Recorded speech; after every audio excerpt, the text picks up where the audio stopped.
Hey, it's me, Carrie.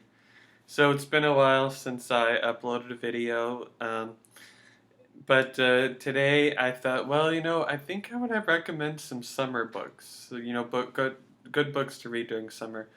And I was already wearing a Hawaiian shirt today, so I thought, oh, it's fitting. Um, because since June started, and summer coming up in a few weeks, so yeah, I'd like to you know, s- talk about some of those books now, and maybe in the next few weeks I'll have time to get them and things like that before it's time to read them in summer. So I'm gonna start with some rather obvious choices that books that are clearly meant to be summer reads, and others that aren't really meant for summer or anything like that, but there's just something about them that makes summer a good time to read them. So I'm gonna get to that now. The first book is That Summer by Sarah Dessen. The movie How to Deal from 2003 is based on two books, and this is one of them. The other is a Sarah Dessen book, and it's I read this one summer, and it's a nice short read. It's very thin, and it's only 198 pages, which is very short. I like reading short books in the summer because I get through them faster, and it's summer, so I can have time to move on to a new book. And so yeah, this book it's about a girl named Haven whose sister is getting married and her father's getting married, and she's just learning to you know be part of the weddings, even though she's doesn't really want to. But yeah, um, and yeah, the cover I don't like the cover because what does that have to do? That doesn't really have anything to do with the plot of the book. But anyway, it's I read it a long time ago, but yeah, I remember liking it, and I loved it, and I think it's just very fitting to to read in summer, despite the title, even if it wasn't titled that way. It's a good book to read during summer. Now I'm combining some books in one, and it's a little embarrassing because I'm a guy, but I'm gonna do it anyway. It's the first two books of the Sisterhood of the Traveling Pants. One of them has summer in the title. Um, it's again another movie, and it was about four friends that grew up, um, that grew up through loss and love and laughter and so much stuff. But when they're teenagers, when they're 16 or something, they're spending their very first ever summer apart, and they go on adventures, obviously trading a pair of jeans, and um, and yeah, it's a good book to read. If you have a group of friends like that, and learning that you kind of it's learning about moving on and growing up, like coming of age kind of stuff. That's why I like these books. This next one is Maine by J. Courtney Sullivan, which I read one summer. I've talked about this book a lot, and every time I said something, the only things I said about it were how much it broke my heart.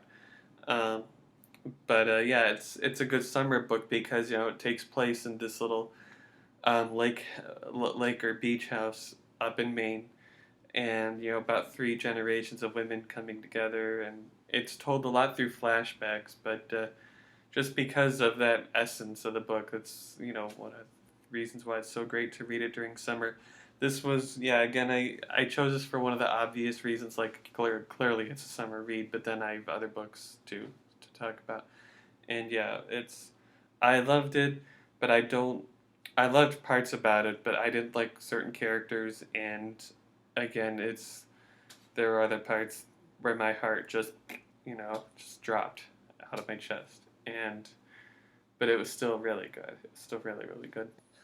The next book I want to mention is Mosquito Land by David Arnold. I read this last year in Kansas City. Actually, I went to Kansas City for a trip, and I brought this with me because this book is about a road trip. The whole book takes place on a road trip, and road trips are always great to they're always like the perfect time. Summer is always the perfect time for a road trip. It's said that road trips in the winter are kind of depressing, So it's a good book to read, especially if you're on a road trip. Oh, sorry, I'm shaking the camera. It's a good book to read, if you're on a road trip, and um, it's just yeah, nice to read when it's nice out, and uh, yeah, it's a really good, it's a really good summer read. And I I was reading it last summer, and it just seemed fit. Oh, excuse me, and it just seemed fitting. Sorry, I keep hiccuping. Now, this next book is Forever Friday, again, one that dropped my heart. And it's not so much about um, the plot or anything that makes this a good summer read, but rather the cover, because you see postcards on it, and you see like an ocean scene and some sky. So it's like, yeah, I mean, yeah, I remember reading it like 2 years ago in summer. I actually read it in summer, and it just seemed fitting. But yeah, it's more about what the book physically looks like is why it makes a good summer read. Because if I can recall, actually don't remember what season it took place in because it takes place in the South, so it was always nice weather. It took place in Texas, and again, it's really more about what the book looks like than what it's about. Now, the next, I'm combining more books again, and these are both Nicholas Sparks books. They're The Last Song and Dear John. And Nicholas Sparks is from either North or South Carolina, and his books are always taking place in one of those two states. You know, at the sea, they take place at the sea where the weather's always nice in South Carolina and North Carolina, and um, they and especially. Uh, I mean, I'm sure they take place at different parts of the year. Like, for example, mention of September 11th is in this one. Um, which is still summer technically. Um, but yeah, because they take place at a beach or at the sea, at a beach house, that's why it's kind of perfect for a summer read. And this next book is Seating Arrangements by Maggie Shipstead, another one that takes place at a beach house at the sea. It spans in 3 days, and it centers around a wedding, and it's common for weddings to happen in the summer. And again, good summer read. Um, you know, it's, if you like wedding stories, I like things about weddings, and um, it's really just because of the fact that it's a wedding is why it's a good book to read during the summer. Okay, the last book I want to recommend is Glaciers by Alexis Smith. Again, this is like what I said about last summer. This is a short book. It's not really clear, or maybe I just don't remember what season it took place in.